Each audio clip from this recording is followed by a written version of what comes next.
Good afternoon, ladies and gentlemen. Welcome to the Dawson County Board of Commissioners voting session. Today's Thursday, December 5th, 2019. We appreciate your attendance.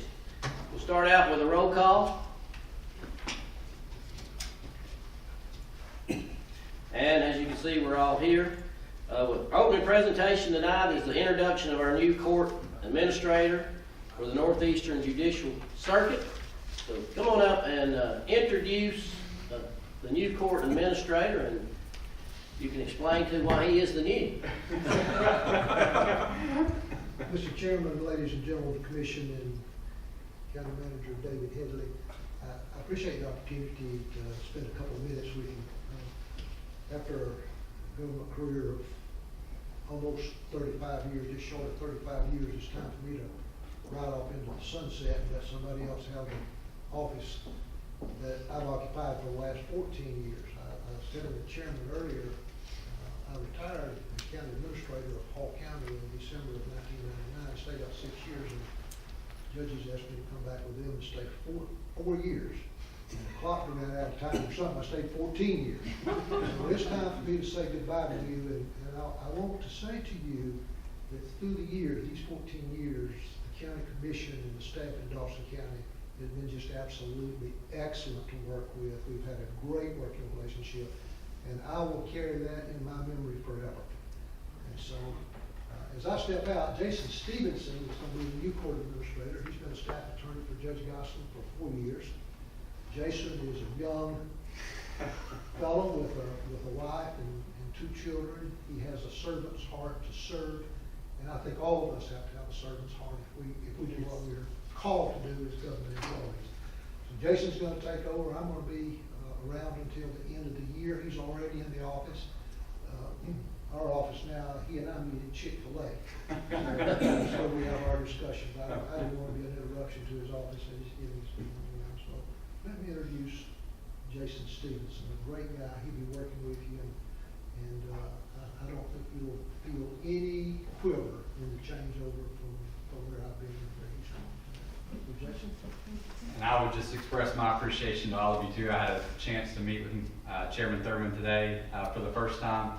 I've been in Judge Gosselin's office for about 4.5 years, and look forward to continuing to serve the citizens of Dawson County and Hall County for a long, long time.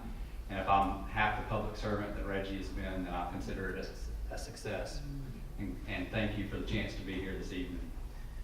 Well, I'd like to say thank you, Reggie, for all that you've done during the time, and I can go back even further with Reggie in reference to his days in public safety and stuff. And so he was a public safety director in Hall County, and so appreciate all the work that you've done, not only just with the court, but throughout your entire career. And Jason, we welcome you aboard and look forward to the opportunity to work with you as well. Thank you so Maybe on a much. little lighter note now. Jason's a lawyer.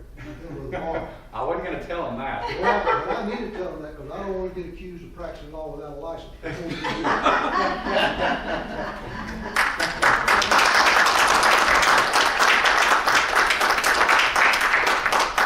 All right, after everyone, please stand for brief invocation and pledge. If you would bow your heads, please. Dear gracious Heavenly Father, we thank you for this another wonderful day. We thank you for the many blessings of life. We ask for knowledge and wisdom as we carry on the business of this great community. Anything that's accomplished, we'll give you the honor and glory in Christ's name. Amen. I pledge allegiance to the flag of the United States of America and to the republic for which it stands, one nation, under God, indivisible, with liberty and justice for all. Okay, do we have any announcements? Any announcements? Mr. Haley, do you want to make those announcements that we have going on at the Senior Center and at the park for Saturday?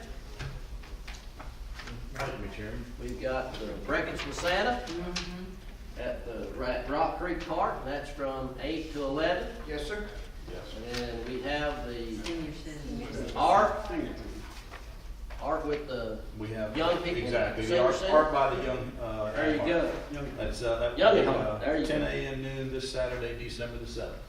All right, so we invite you to go out and be a participant in either one of those, or both. You got time to go eat and then go and check out the art. We also have the lighting of the tree and Jingle Market downtown this Saturday as well. All right, So that starts at 4 p.m., the parade. so there's all kinds of things to do on Saturday. There you go. Enlighten your life. Okay. Any other announcements? Next is approval of the minutes. First up, minutes of the work session held on November the 21st, 2019. Any additions or deletions? Motion. Motion to approve. Motion by Commissioner Nix. Second. Second by Commissioner Satterfield. Discussion. Hearing none, please vote. That's approved 4-0. Next up, we have the minutes of the voting session held on November 21st, 2019. Any additions or deletions? Motion. Motion to approve. Motion by Commissioner Fawcett. Second. Seconded by Commissioner Gaines. Discussion. We missed you in your presence that week. Tim did a good job. Good job. I knew he would. Any other discussion? Hearing none, please vote. And those are approved 4-0. Next, we have approval of the agenda. I don't have any changes to the agenda. Do I have a motion? Motion to approve. Motion by Commissioner Nix. Second by Commissioner Gaines. Discussion. Hearing none, please vote. That's approved 4-0. No one signed up for public comment in this section. We'll move on to the alcohol license. New alcohol license, retail package sale of beer and wine. UK Thacker doing business as, I hope I'm saying that somewhere close to right, Thacker LLC. James. Thank you, Chairman. I believe you did pronounce that correctly. Thacker LLC will be taking over the Chevron station located at 6623 Highway 9 South beginning January 1st. All the necessary documents have been given to planning. We have reviewed it. No red flags to present. This is an existing location. He's just taking over the business and leasing the building. You ownership. Yes, sir. Questions for James? Thank you, sir. Motion. Motion to approve. Motion by Commissioner Satterfield. Second by Commissioner Gaines. Discussion. Hearing none, please vote. And that alcohol license is approved 4-0. Next up, we have new business. First up, we have consideration of 2019 salary study. That was presented to you by Dr. Long at our last work session. You were provided with a few options. 100% level, which is basically mid-range, 105% level, and then a 110 level. If you're also provided at that particular time with information in reference to that about a third of our staff is where they should be, which means about 2/3 of our staff were not, or are not, where they should be in reference to a 2019 pay grade.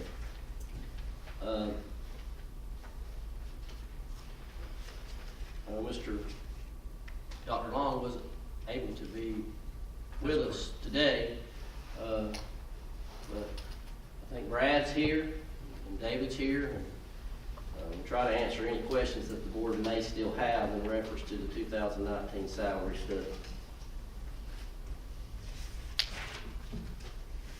Yeah, Dr. Long had prior engagements and this whole team did, so we'll try to answer any questions you have.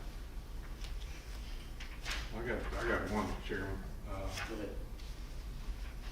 Whether we go with 100, 105, or 110, that still doesn't cover all employees, right?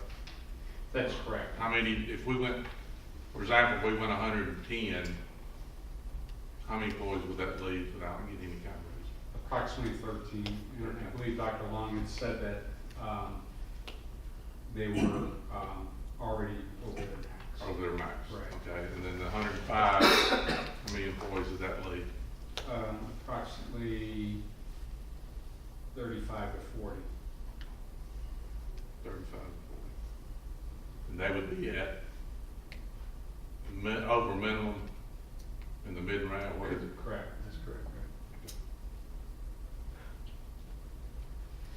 I think one of the things that was important when we started this study, and when we first talked to Dr. Long and staff that he brought first time, was that, you know, one of the things that at least I thought was important is that we look at a study that made us competitive in the job market. And then when he brought back the results and had these three different percentages, and we were talking about 100%, that kind of put us kind of in the middle of the road of the 12 entities that had been given to them in reference to do the study with.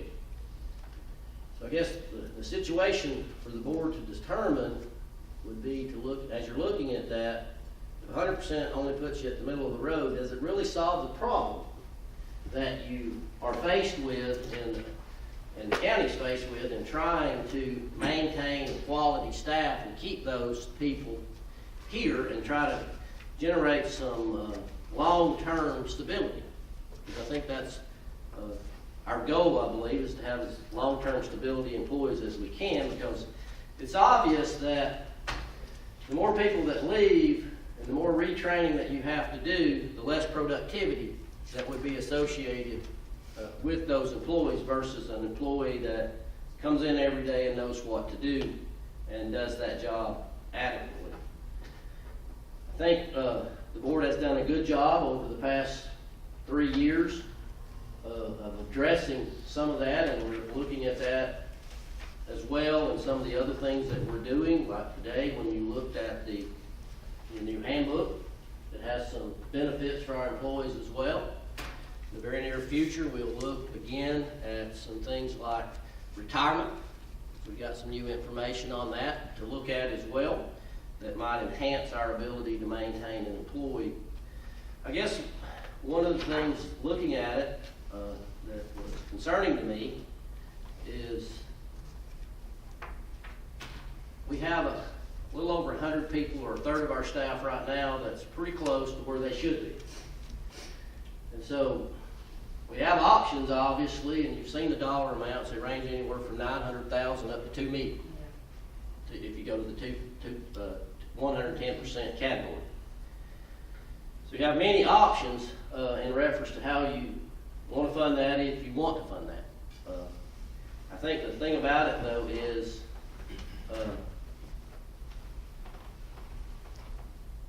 if we looked at, let's say we looked at the 105%, and we looked at the 105% and we said we're going to split that into 2 payments.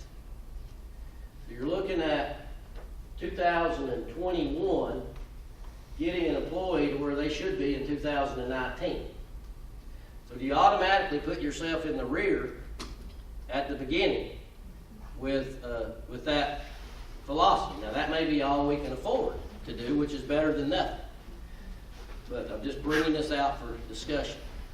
And then we look at also that you got a third of your employees that are where they should be in 2019, and if you don't do anything for that employee that's where they should be in 2019, well, next year they're going to be behind. So in 2020, they're not where they're supposed to be. So you have this up and down, and that's I guess the dilemma that we're faced with as a board. And I know each of you are like me, and you consider our employees as our greatest asset, because they are. Because we can't do anything without them. Nothing would get accomplished. So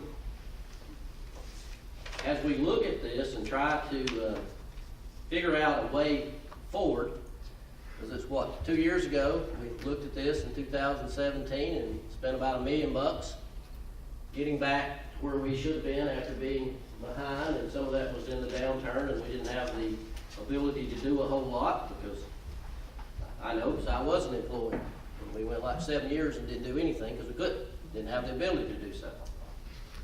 And so I guess today, as we look at this and we look at the 3 options that we have, trying to figure out what is the best way forward for our employees, because I think our ultimate goal is to provide our management staff that we have with the ability to at least get quality applications, where they have an opportunity to keep those people.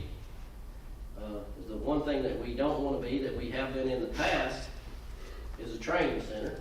And we have been a training center in the past for neighboring counties, to let us do the work of training them up and making them capable of doing a specific job, and then them going next door for $3 or $4 an hour more, which, you know, even though they're paying them more, was a savings to them because they didn't have to go through the training process. We did all that.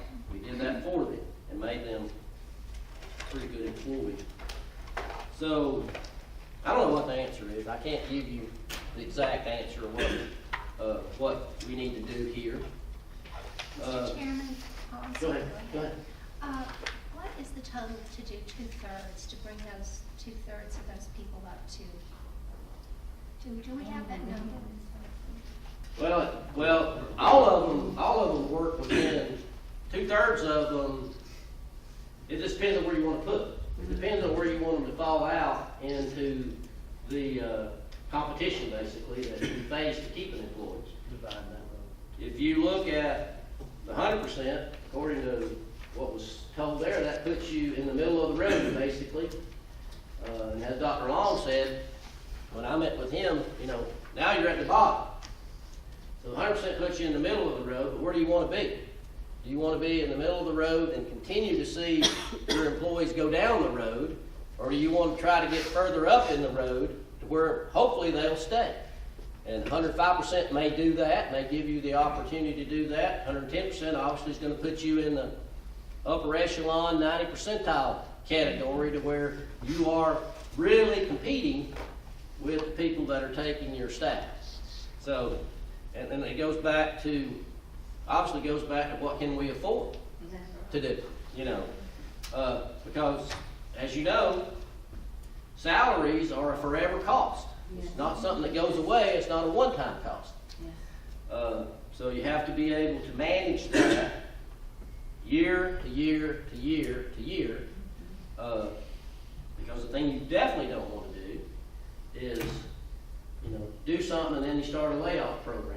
Well, that ain't gonna work. I mean, you don't want to do that. You don't want to start downsizing because you can't afford to pay, because we just now got to the point where we gave our staff enough people to hopefully adequately do some of the work, and we're still short in some of those areas that we're going to have to find ways to improve those as well. Now, obviously, whatever we do here, we would fund out of fund balance, as we did the budget process. As we talked about this throughout the entire budget process, that we would see how this played out, that we'd wait on the salary study, and then we'd make that amendment to the budget to make that work. Mr. Chairman, when people leave, when they leave their jobs, and I assume most people get another job, A lot of them, yeah. Most of them do. do they go into the private sector, or do they go to other governments? It You know, depends. we can't compete with A little bit. the A little bit of private. both. It depends on what kind of job they actually have. Most of your, well, in our county, and you can use public safety as an example, that is our greatest loss. Public safety is where people leave Yes. the most frequent, Mhm. and it's the most competitive. Okay. Because if you look at the job specific, the specific type of job, like a firefighter, paramedic, is the job that, you know, the chief back there can tell you that he has difficulty filling. Mhm. Because that is a highly competitive market, because there's just not bukus of people that are capable of doing that. So they're just putting out so many of them a year through classes and stuff. And then you've got so many of them a year probably retiring. So, you know, those numbers just don't grow. In other words, so there's not a huge amount of excess in those. Now, some jobs, this county does very well. We get 25, 30, 40 applications for a job. Those are not as difficult to fill, obviously. But then, you know, as the chief said when we did the 10% raise that we did already this year, you know, we're not getting anybody. Now that's helped some. We're beginning to start to see a few more applications, which I think is good. So we've made some progress there. But a lot of it's job specific when it comes to, you know, how much, you know, what kind of applications you get. I mean, David McKee's in the same boat. I mean, he trains them up. We get them certified to drive everything we got. And guess what? That certification's worth a lot of money somewhere else. Oh, I know. And they're gone. I know. And so we're back to start at square one and waiting to train the next person to go down the road. You can go down to 400 and read the sign where it talks about CDL drivers Oh, I know. needed. I know. And I think they're outpaying us a little bit probably, so we've trained a driver to drive for somebody else. So, Well, you talked about options to fund this. What are the options? I mean, that's what's holding me back is the money. well, I mean, you I'm know, worried about the money. Vicki, you help us out here. What is your, I mean, we kind of know what we put in the budget in reference to the use of fund balance, and we know what we did and what we put in the budget in reference to fund balance in 2019. We know what we put in the budget in reference to 2020. Now, obviously, and a lot of this is due to the fact that we've had a lot of vacancies throughout the year in different positions that we probably will not spend what we had budgeted, especially in the 2019 budget in reference to fund balance. So you have some kind of a guesstimation, I guess I'll call it right now, of what you think we would use of what we had programmed into the budget for out of fund balance? Okay. So far this year, we have programmed a little over $2.9 million to be used out of fund balance. I've spent the last couple of days trying to do some estimates of where I think our revenues are going to be at the end of this year. I think we're going to come in at a little over 28 million. And so I think that our projected expenses are going to be pretty close to that. So what I'm looking to see, I think that we'll see an increase of our fund balance of about $250,000 this year. Now, I could be wrong. I don't know what's going to happen with, you know, is everybody going to spend everything they have? I know, yeah. If everybody spent everything they have in their budget right now, and if the revenues come in at what I'm expecting, then we would have a shortfall of about 1.6 million. So that means that the fund balance would have to kick in that much. So that's kind of a worst case scenario. You don't solidify those numbers until After the auditors come, because they come and like there may be some adjustments. I know there'll be some pretty big adjustments before they come to our health insurance, because we always do that before they come. When is that? They will be here March. Because they come on it's first quarter of next year. Yeah. So we can get pretty close, but you know sometimes they come up with things that are like, oh, we need to adjust this. But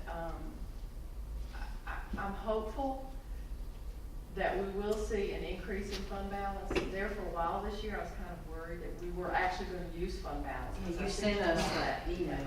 But in November, it looks like we're positive now. We're in a positive position as of the end of November. So we still have all of December, and then a big portion of what happens in January actually gets accrued back to the prior year. Because if it's revenues for the prior year or expenses for the prior year, they get accrued back. So Because you'll have your your sales tax money yeah, come back in, that'll get accrued back in. So that will get accrued back. If it has anything to do with the crowd that was at the outlet mall, we'll be in good shape. Oh, we will, I know. So with that in mind, at the end of 18, our unassigned fund balance was at 8.2 million. if I estimate an addition of 250,000, that'll put us at, 8.4 million. Then if we use what we budgeted for 2020 for fund balance, that of 1.8 million, that'll bring us down to 6.5 million. Hang on a second, clarify that for me. If we use, Okay, we budgeted in 2020 Oh, yeah, yeah, okay, to yeah, use never that mind, fund never balance. mind. Yeah, If yeah. we use that, yeah, you know, that's how I think, Yes. worst case scenario. yeah, we budgeted, yeah. Then, if you take that off, then that puts us at 6.5 million, or 22% of our expenses.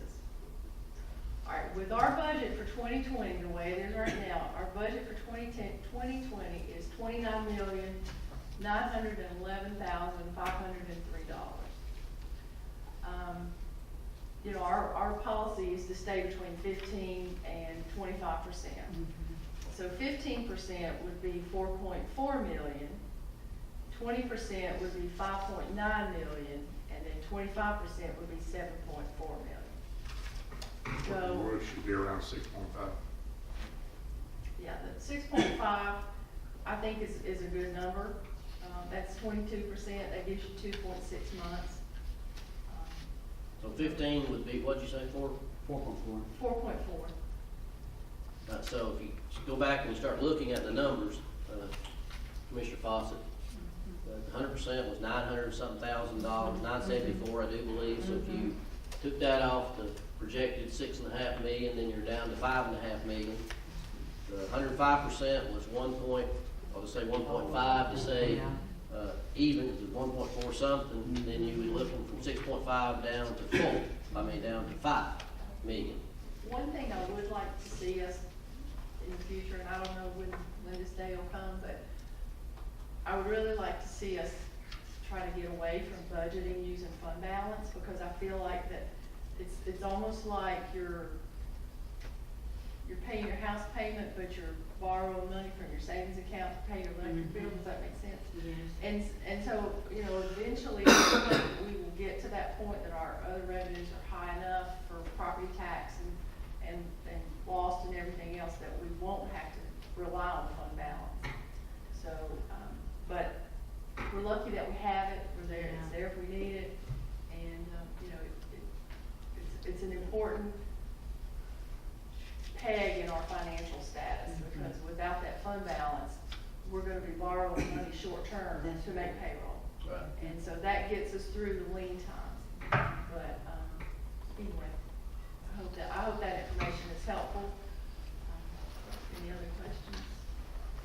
Well, and the good thing about it is, like I say, with fund balance, we try to maintain that 15 to 25 percentile range, and obviously you don't want to get way above that 25%. No, you because don't that wanna makes do the that. taxpayer say, well, you're not, That's right. you're holding my money for what? That's right. And so, Yeah.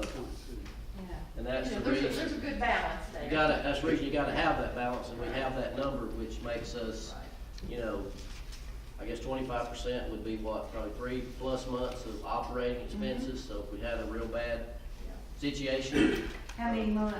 Three, 25% would be. 3.5. 3.5 months or so. So, I will say this, Commissioner Satterfield asked me just for this information today, to do an across-the-board 2% raise would cost, with benefits and everything, $365,700. To do a 3% across the board would be $548,600, and that includes benefits. But One reason I asked that question is, and I think the first question I asked at the start of this was if all employees got something. Because like Billy said, if we go to for example, 105%, and we've got 34 to 40 employees that don't get anything, then eventually the other one's gonna catch back up. they don't get anything because they're already above the threshold. No, they're not above, well, they're above the minimum. They're at. They're at. well, But the next year they'll be below that. what you have though is you have 100-something people who are where they should be today. Today, that's what I was saying. Yeah. But 2,000. the next year, A third of our staff is exactly where they should be according to the survey in 2019. You're fixing to turn the calendar Yeah. into 2020. So when you turn that calendar, they will not be where they should be When the pay study was done. when the pay study was done, so, you know, But if you do across the board, some of those people, if you don't take any of this data into consideration. Well, you gotta take this data. I was So thinking this both. in. I was thinking do Yeah. this as both. So, go ahead. say those numbers again for me real quick, the Yeah. 2%? 365, 700. The different percentages? These are just for the people that are not, would not No, get any. this would be everyone. Across the So board. we're not talking about doing that, so we need to calculate. Well, I had to calculate, Hang on. I didn't know which option we were going with. I just asked her to calculate a 2%, 3% for all our employees right now. Yeah, but I think what Commissioner Satterfield is trying to accomplish here everybody would get something. is that Because they're. you're not going to leave that other 100 employees Without anything.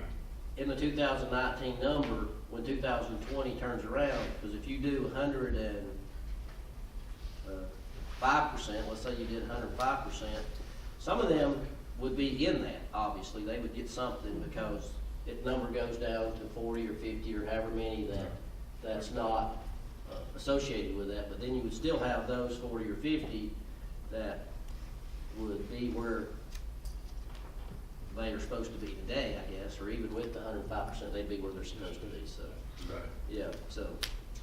And Because that's the thing about a salary study, it's a snapshot of today, Yes, yes. and not a snapshot of tomorrow.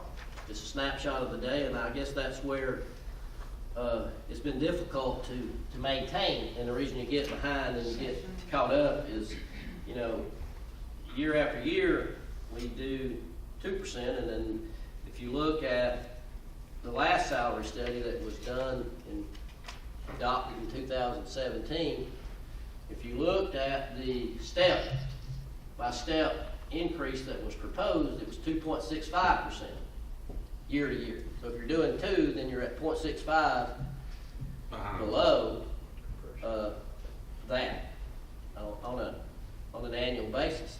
And so, and then you got, the ironic thing, and the same thing's gonna happen here as well. The ironic thing, the same thing happened in 2017. We did a salary study in 2017. That forced everybody around us that we caught up with, or maybe passed, to do a salary study so that they didn't lose their employees, and then they surpassed us once again.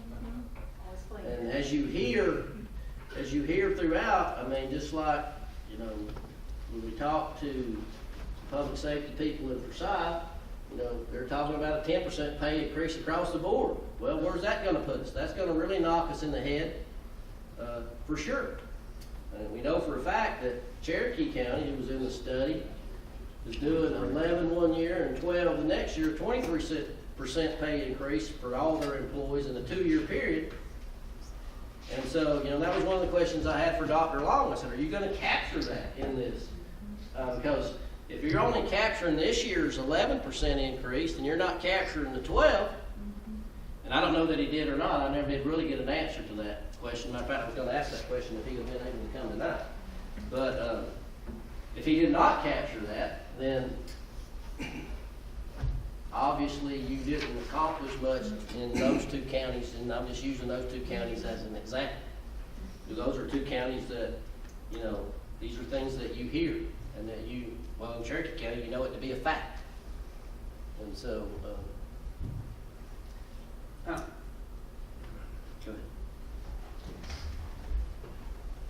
And that's probably, definitely the case, but, you know, our challenge is we only have so much money. That's right. And our challenge is that you see other communities, you know, and I'm not getting slapped for saying this, but somebody like a Chicago, a big city that has so much debt load and it's crushing their ability to be productive and provide services overall because they've got so far behind the 8 ball. And maybe it was a competition thing, they're trying to outdo the next person. From my perspective, we're dealing right now with a 3-legged stool, a holistic approach to how we keep, retain, and attract employees.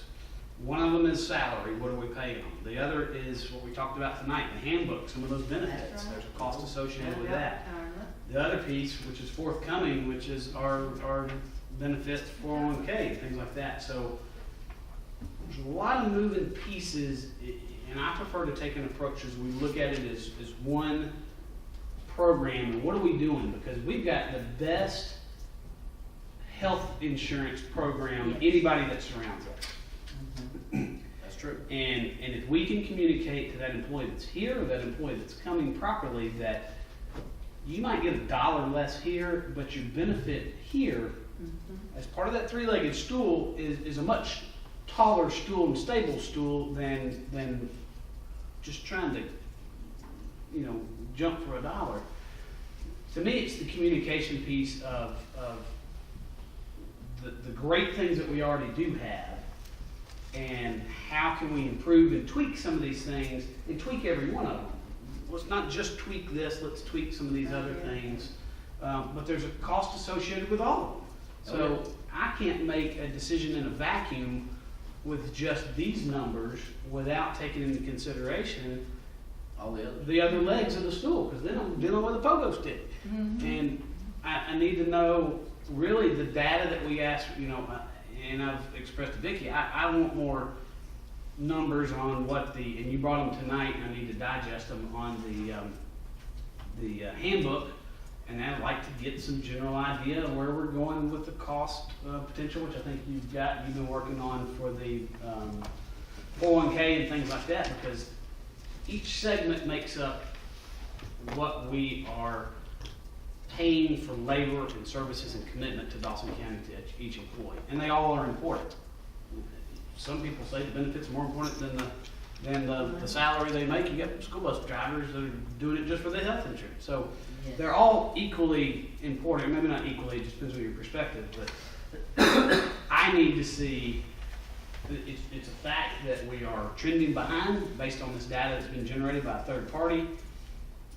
But in order for me to swallow $2 million, $3 million on a budget that we're already breaking even on, essentially, we've got to do something, but I need more data to be able to crunch and make sure that we're tweaking this leg, we're tweaking this leg, tweaking this leg to make a benefit package that is competitive in our marketplace. We try to catch up with every single person, we'll never do it. We can't compete with your folks that are leaving private or public sector to go work on an ambulance and make twice as much in less time. We'll never be able to do that, but we've got to come up with a way to do the best that we can in the most efficient manner that we can. And you're absolutely right when you talk about the totality approach. We've talked about that several times, of approaching it with, as you, and that's a good analogy, of the three legs of the stool. And that's what we have to do. We have to look at not just one piece, because one piece is not keeping our employees.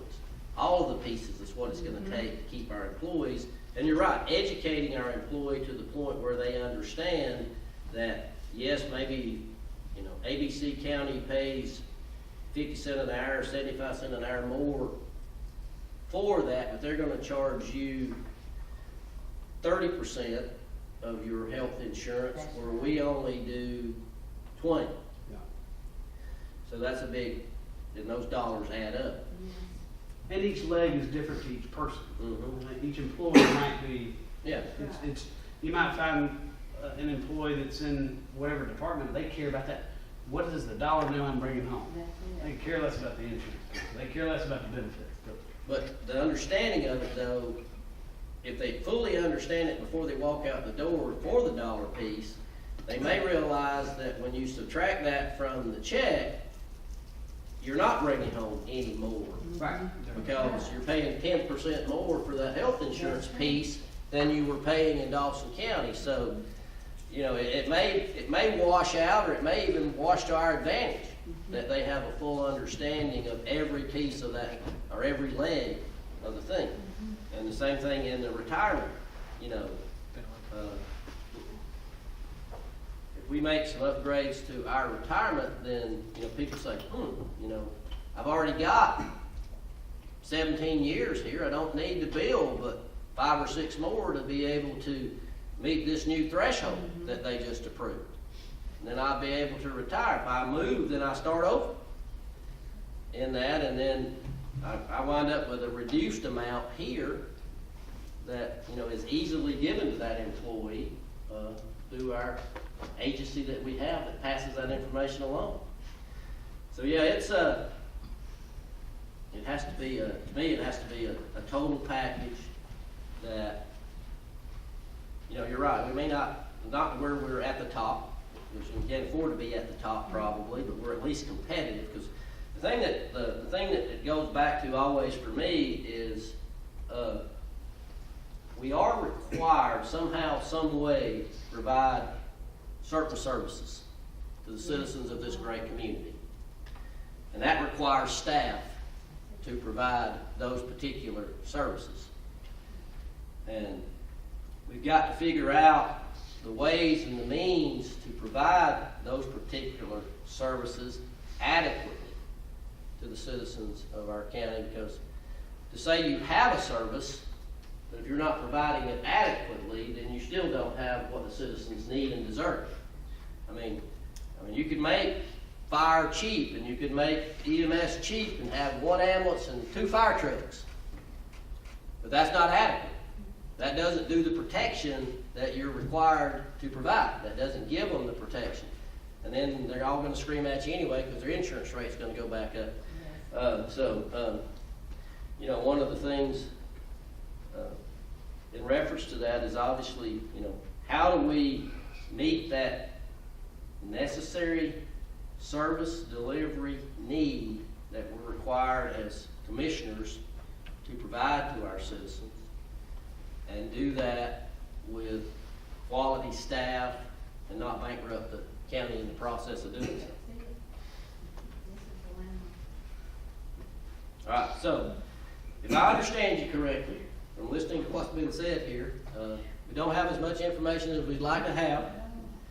And so I would think that you're probably considering a table of this to get a little bit more information, and we can talk about this every time, almost every meeting, until we come up with the necessary information to make an educated decision.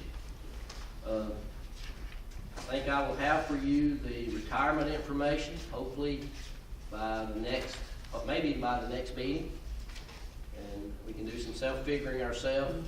If we want to look at both of our systems that we currently have, as you well know, we have a defined benefit plan and we have a defined contribution plan, and I think, you know, you have to look at both of those and look at those in some type of a fair and equitable manner of what the county's putting into each one of those to make it fair for both sides of the employee, because obviously your defined benefit is your longer toothed employees that have been with you a very long time, because we kind of shored that up in 2007, didn't add nobody else to it since then. So everybody that's in that been here a long time, at least 12 years and longer. And so everybody else is in the defined benefit, and everybody knows that's 4 plus 4. If you put in 4, you get 4. So we can take a look at that and see if we wanted to change that to, just for an example, do we want to change that to a 5 and 5? If you put in 5, we'll give you 5. That's pretty easy to figure. I think Vicki could probably look to see what we pay now and add another % to that and come up with a dollar amount associated with that. And I'll tell you, in reference to the defined benefit, I did talk to, when I talked to them about that, because we have employee buy-in, obviously, in the defined contribution. And so we're talking about employee buy-in also in the defined benefit. It's not going to all be bore on the county. It's going to be employee buy-in to that, and I've got Mr. Holtzclaw back there talking to the people that are in that system. I've asked him to talk to them and see if they'd be willing to do it. I mean, if the board's going to look at making an improvement, and we're asking our other employees to buy into that, are y'all willing to buy in as well? And so, you know, looking at the numbers that I've got so far, and what we're looking at is what's basically called a rule of 80. At 55, if you have worked for 25 years, then you could retire and get your full benefit in the rule of 80. If you've worked 20 years, then obviously you need to be 60. So you add those two numbers together, you get 80. And then you could retire, and as you well know, that our current defined benefit is a multiplier of 1. So in other words, if you've been here for 30 years, you're going to get 30% of your highest 5 years average, whatever that comes to be. So let's say you made $100,000 a year for 5 straight years. Your retirement would be $30,000 a year if you work 30 years. Now, I mean, that's not knocking it out of the ballpark, but it ain't bad. But you got to also look at most people ain't making $100,000 a year either. No.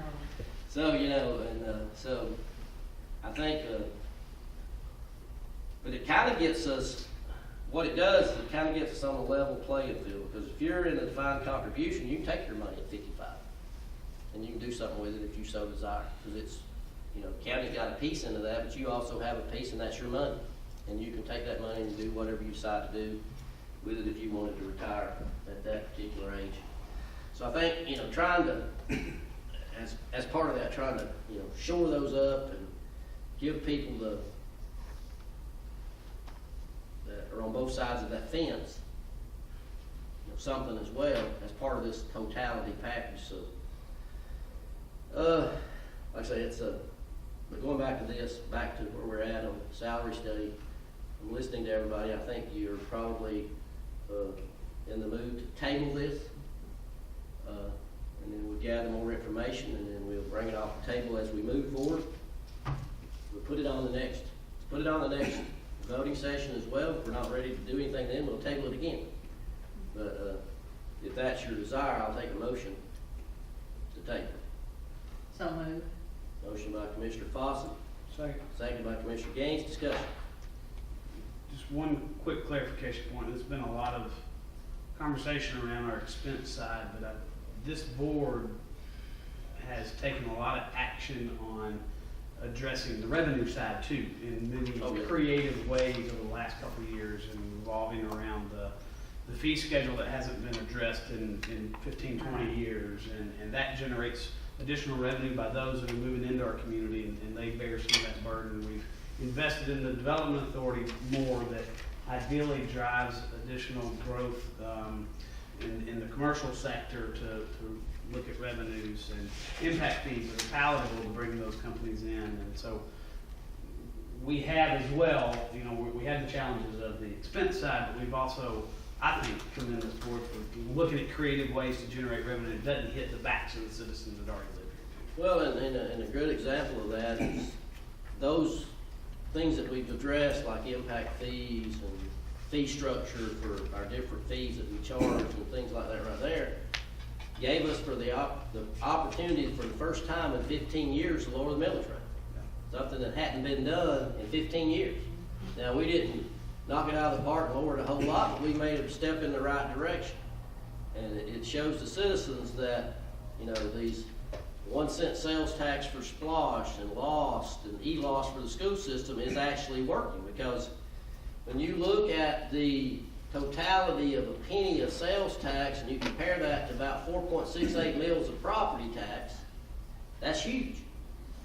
And we'll do that again in an effort in May in a T-Splosh referendum that we're going to bring before the citizens. Give them another opportunity to see if they want the people who come here and visit and buy and purchase and then go back home help us with some of our other infrastructure needs.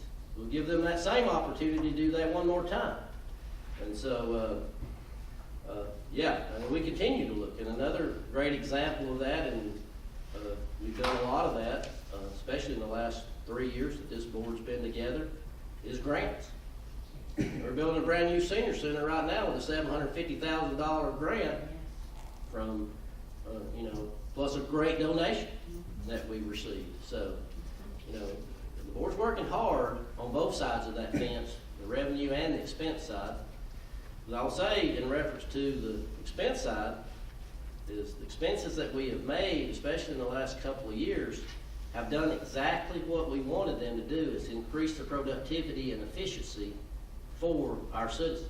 And that was the goal, was to increase productivity, because we added several people to the 2019 budget.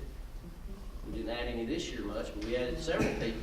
But we had to do that to increase the productivity to where we didn't have people like Public Works going all the way over on that side and then having to stop doing what they were doing and go over here and try to fix this other issue where they didn't have extra manpower to take care of that. So we have that ability to do a little bit more. But the totality of all of this gives us the opportunity to hang on to all those people and continue to be more and more productive as we move forward. Any other discussion? We have a motion and a second. Please vote. That's tabled, 4-0. Next up, we have thank y'all. Next up, we have consideration of request for impact fees for library materials. Who's speaking to that? I don't see any library.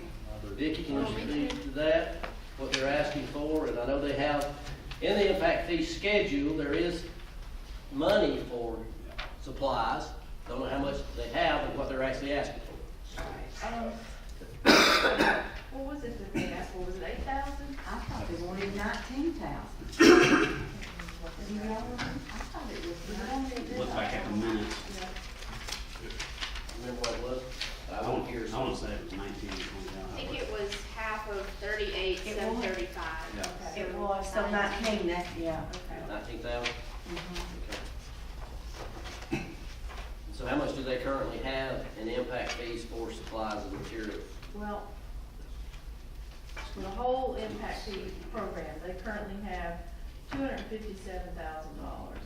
However, capital improvement element says that the majority of that is gonna go towards a new library in 2026, I think is the year. So, I mean, There was a breakout percentage for supplies and materials as well in the CIE.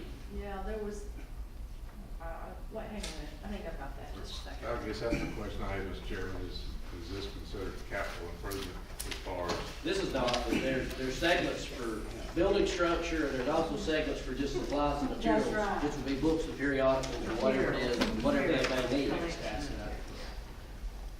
That's in the CIE as well. Just need to know what that is and see if we have enough, I guess, to meet that percentage. I think what this shows here is new materials needed. Mhm. But I don't know if that's dollar or numbers of items. Jameson, do you know? Jameson, do you know? I'm sorry. So, Is this number, is this dollar numbers or is this number of items? so they are allocated so much money each year for the replacement and to keep up the level of service for their books, magazines, items, DVDs, audio books, and other genres. So do we have a percentage for that though? So we can multiply that into the $200-something thousand There's dollars. about 10 tables in this thing. Well, Vicki, you recommended just 10,000, well, not just, 10,000. I do. How did you, do you remember how you came up with that? With I that just- figure? I felt like that was a good figure because And you said they had to go through the purchasing did. process, they have to do bids, and you cannot pay them directly, you That's have to pay correct. the vendor. that's. I just wonder if they thought you were gonna send them a check for whatever we. It could be, That's- that they may think that, but that it can't work that way with impact. Okay, well, she was really quick, and I didn't know myself till you sent that out.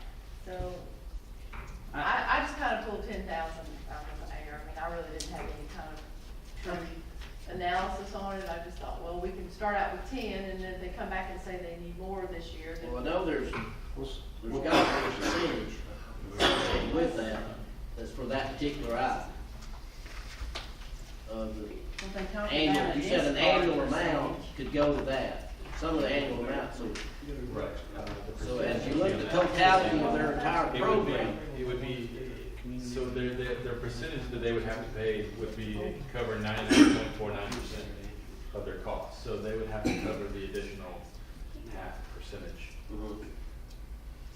I think it would be, from my perspective, in the best interest to have them here, because I know last time we dealt with them, the library on the public community room, there was some miscommunication, and I'm not sure they're up against a hard timeline, are they, to get it allocated? And if we had them here to answer and solidify some of these points. Go ahead. I'd like to see, I guess, go through the bid process and itemize what they're gonna buy instead of giving them like, say, 10,000 or 19,000. Come to us like any other project where if Dave comes to us with a project, David, he's got a cost estimate of that project, so I think we need a cost estimate of what these books are gonna cost before we issue a check. Well, I just And believe we won't they get thought. your check, because we can't do it. I know that. Yeah, but I believe that's what they thought, Yeah. that you just give them a check and then they could go wild and buy, all all the material. But she came in all honesty to say, how do I do this? Yeah, it's a new process. Yeah. And I've emailed her and tried to explain it to her, Hey. you know, You want Melissa? that we would have to go through purchasing and follow our Well- procedures and our policies, and then we would pay, finance would pay the vendor directly. Yes. And I think we need to do all that, I agree with that 100%, but we also have to figure out, of that $270,000, what percentage of that money can they spend? That's Because right. if they're going to bid out $19,000 worth of needed material, if they have $19,000 to spend, Mm-hmm. if they don't have but six, then they can't order but six, so you really can't really order stuff if you ain't got the money to order it with. And so, we need to know what, This doesn't really spell that out. It talks about the total materials needed, then total cost dollars for 2017. So these are projections based on population growth. And Yeah. This is presented. let's as talk the about the overall- money they have in the bank right now. Right, they have enough to cover, they have enough in their services to cover what we predicted them to allocate them for 2019, which was $39,496 to keep up. That's how much we allocated. That is, Wow. well, and that includes the. For books and materials, For books and materials. so we allocated $39,000, so they have $39,000. They have 257. I know, but they have 39,000 for this specific item, because they can't all go to books and They materials. can, yes, they can spend, that is how much that we predicted that they would have to spend to maintain it. They can spend out of these impact Keep the fees, same level. 99.49% of that. The goal is to keep the same level of service as your population grows. Absolutely. So And that's then the there's a function. discard, I mean, they figure in discard, Yeah. old, unused, Yeah. And then used they stuff, come up with 5%. yeah. And I believe, they're just asking to be able to use the funds, correct? We would still have to vet the process to make sure that it is compliant with, Right. the capital improvement element and the fact that they are only spending on these certain items that we have laid out Exactly. in this element. Yeah, So we they have to still have to follow all come back those and rules. do those. They follow all those rules that are associated with the CIE, so they also have to know what the dollar amount is that they can fall within those rules. So could we, if we wanted to move forward tonight, we could approve it contingent on them going through the bid Process. processes and up to this high level watermark of, if we say 39,000, If that pans out completely, like you say. but it could trend a different way, so let's just say cut it in half inch of what they asked for, or even 10,000, like we set a high watermark on what, as long as they go through the bid process. Sure. Well, in this Clarification, form, go ahead. excuse me, Okay. in this form, she's saying we are seeking information on how to Yes. access these funds to Mhm. purchase new materials Yeah. for the main library and the library complex. So she wants how to do it. Clarification. You said 99.4 or 94.9? 99.49. So do they come up with the rest, or is that what they can get out of that 30-something thousand? They They would spend have- 90, They would have to come up with the rest. so they gotta come up with 4-point-something%, or whatever it was, 0.4%. 4/10%. Yeah, okay. Well, it's obvious we're not ready to vote on this. Yeah, I'm ready to make a motion. I don't think we're ready for this. We'll take a motion. I make a motion that we table this in order to gather more information and to allow the library to be in the loop better on this process until December 19th is our next voting session. We have a motion to table. Do I have a Second. Second. Motion by Commissioner Gaines, seconded by Commissioner Satterfield. Discussion. Hearing none, please vote. And that's tabled, and we'll pass on to them, we would like somebody to come. Yes. You want me to email Leslie and ask, and tell her that you all tabled it, because Please. you need more information? And communicate the process that, and research process we need to go through from the bid standpoint. We might want to do that with every department that's gonna come to us for these requests, because this is new. So just make sure we have a standardized process in place. Thank you. Next up, we have consideration of annexation number C2-000032A. Thank you, Mr. Chairman. This is an annexation notice that came over from the city of Dawsonville on 5 acres located on highways 136. And this has come before you previously, and I believe we sent it back due to a procedural hiccup. I would, in order not to divulge attorney-client analysis up here, I'd refer you to the email that was sent by my colleague Patrick Dodson on Tuesday, I believe it was. What's up for you is to determine whether or not to lodge an objection. And I believe one other thing to note before you take action is that you can lodge an objection based upon a material increase in the burden on the county, which is quantifiable. And I don't believe, I'm going to ask Jameson, but I don't believe that there was a quantifiable material increase in burden in this particular case. So with that, I will turn it over to you for whatever decision you make. I'll be happy to try to answer any questions I can. It's my understanding that if we don't have an objection, we don't have to do anything, correct? That's correct. It will lapse and then go forward. Is this the one we objected to before? It was part of a bigger lot. Yeah, And it was they- 51 acres, and then they were wanting, To only do 5, which you could not do because they had to do the whole lot. yeah. Now they've cut So that now- 5 acres out of that lot and made it a separate lot. I believe. Yeah, they had an error on their side. Mhm. Yeah. Or maybe they Well, just wasn't from what presented I read, properly there or was something. nothing we could do. So if we don't have an objection, then we just won't do anything. You don't need to do anything. Just for information only. Information only. So is that what I'm hearing? There's no objection? No objection. Okay. What are you, were you going to say something? No, I was just saying that, you know, as he presented, you know, you do have the right to object because there is, as we discussed. Well, I thought there were no grounds from what I read. No burden. Yeah, that